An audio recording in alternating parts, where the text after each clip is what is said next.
मुख्यमंत्री माझी लाडकी बहीण योजनेत महिलांना फॉर्म भरताना अनेक समस्यांना सामोरे जावे लागत असल्याने 12 जुलै रोजी राज्य सरकारने पुन्हा नवीन शासन निर्णय निर्गमित केलेला आहे। या नवीन शासन निर्णयानुसार लाडकी बहीण योजनेत नवीन मोठे पुन्हा बदल केलेले आहेत। पाहूया सविस्तर माहिती पाहूयात।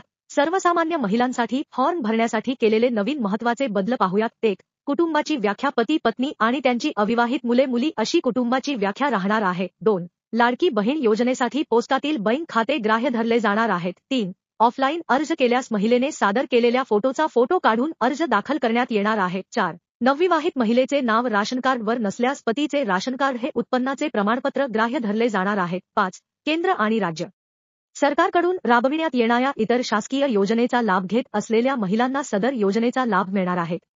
यामध्ये शासन निर्णयानुसार अटी शर्ती लागू राहणार आहे। हे महत्त्वाचे बदल लाडकी बहीण योजनेत करण्यात आलेले आहेत। याबाबत अधिकृत शासन निर्णय 12 जुलै 2024 रोजी निर्गमित करण्यात आला असून सदर योजनेत वरीलप्रमाणे बदल केल्याने महिलांना दिलासा मिळालेला आहे।